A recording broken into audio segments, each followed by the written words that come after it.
एक बेटी है, उसके पीले हाथ करने। तो महाराज हरिचंद बोले बाबा मांगो। बोले ऐसे नहीं, पहले गुरु की कसम खाओ। तेरे बाचा भरिए, मैंने मांगा तुमने नहीं दिया, पहले गुरु की कसम खाओ। महाराज हरिचंद ने गुरु की कसम खाई और बोले बाबा जी मैं ये कसम खा के कह रहा हूं, जो भी मांगोगे मैं वही दूंगा। तो बोले तुम्हारे हाथ में कुंजी लगाम है, इसी का संकल्प कर दो।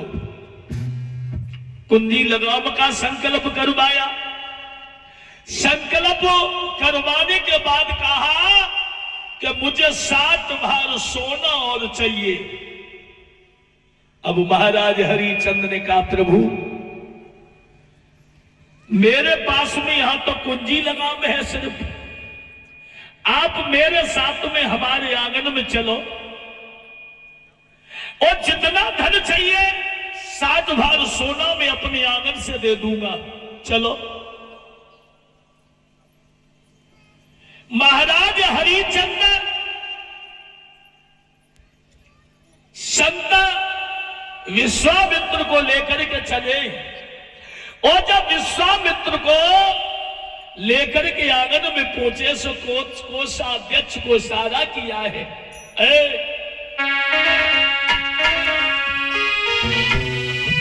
कि हरिचंद ने खजांची को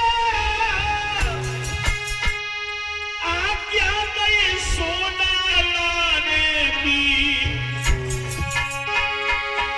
तब विश्वामित्र ने झुठलाए कि कछ भई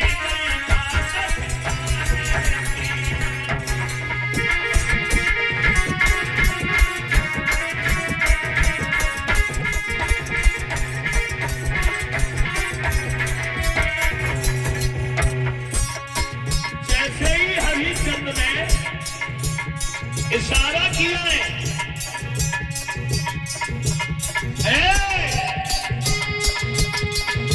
अरे हरिचंद ने खजांची को आज्ञा नहीं सोना लाने की। सोई विश्वामित्र ने झुठलाए कि कछ भई बात ठिकाने की।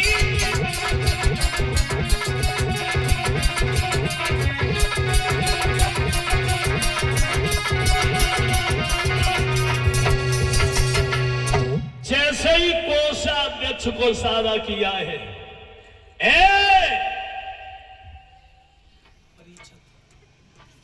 जब ये कहा है,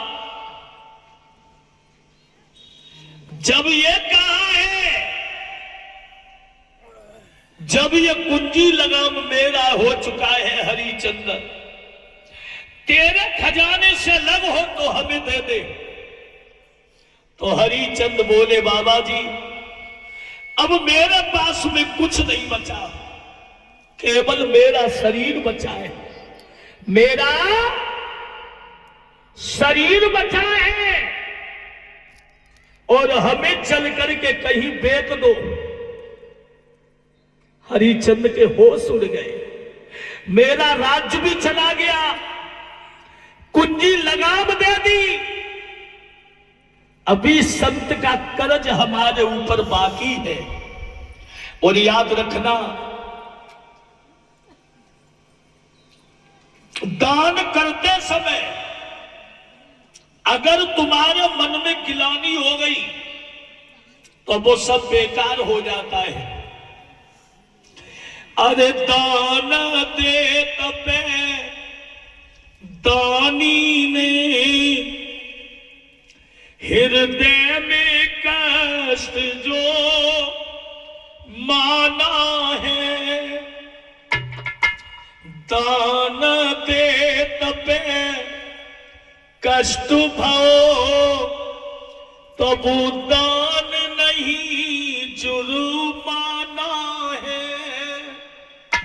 संसार में आए हो तो दुनिया से जाने से पहले ऐसा नाम कर जाओ कि लोग बरसों तक याद करते रहे। याद और पुण्य की जड़ हमेशा पाताल हरी होती है। एक गांव में एक बहुत सुंदर परिवार था। उस परिवार में एक बूढ़ी मैया थी और पहले कच्ची रास्ता हुआ करती थी परिछत। तो गांव के किनारे पे मकान था, एक शहर था। जो भी पथिक लोग जाते थे उसी के रास्ता से जाया करते थे। पर एक नियम था उस बूढ़ी माँ का कि जो भी दरवाजे से निकलता था वो पानी पी और भोजन कराए, कभी नहीं जाने देती थी।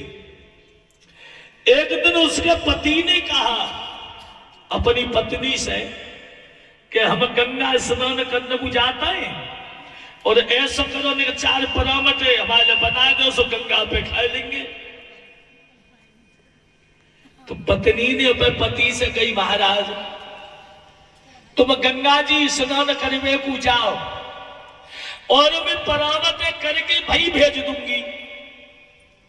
पति सोचने लगो कोई बात ना है, हम गंगा स्नान को जा रहे हैं। अब वो पति जब घर से निकला गंगा स्नान के लिए और चलते चलते शाम को पहुंचो तो एक गांव में उसे रात हो गई। एक दरवाजे पे रुक गया। रुकने के बाद पथिक को बिठा लिया, भोजन कराया और चर्चा होने लगी। प्रभु कहां से आए हो? कहने लगे हम ऐसे आए हैं उस गांव से। तो लोग बोले कि उस गांव में एक बूढ़ी मां रहती है। एक बार हम आ रहे थे तो उस मैया के आंगन में भोजन करके आए थे। हम भोजन करके आए तो वे बोले बेई तो घर में हो, वो मेरी पत्नी है, वो मेरी पत्नी है। बोले वो तुम्हारी पत्नी? बोले हाँ, वो तो बहुत बड़ी धर्मात्मा है।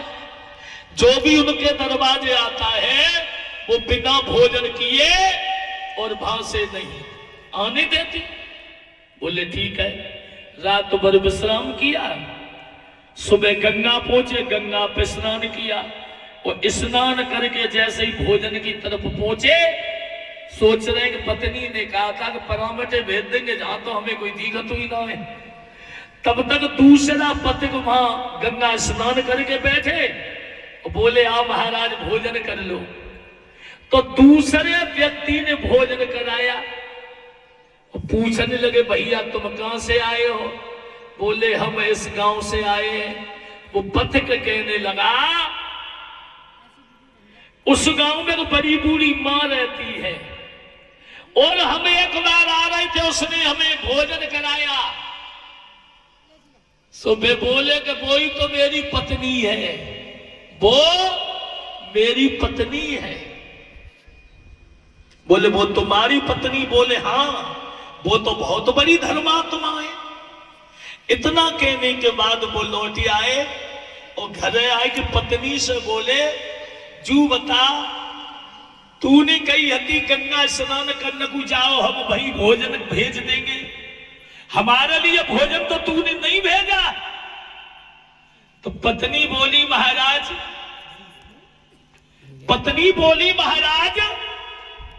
हमें एक बात बताओ, जब तुम गंगा स्नान करने गए तो रास्ता में किसी ने भोजन कराया तुम्हें? बोले हाँ कराया। गंगा पे पहुंचे तुम्हें किसी ने भोजन कराया? बोले कराया। बोली महाराज बेई तो भोजन मैंने भेजा था, मैं अपने जीवन में सबकी सेवा करती रही, इसलिए तुम्हें सेवा पाने का अवसर प्राप्त हुआ है। बोलिए गोविंद भगवान की। देखो ये भगवान की कथा कोई छोटी चीज नहीं है।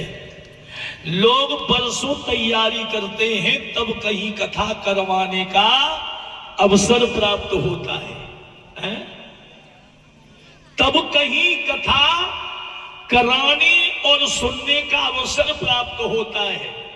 और बड़े भाग्य से हमें यह कथा सुनने का अवसर मिलता है। तो जहां भगवान की कथा होती है वह तन मन धन से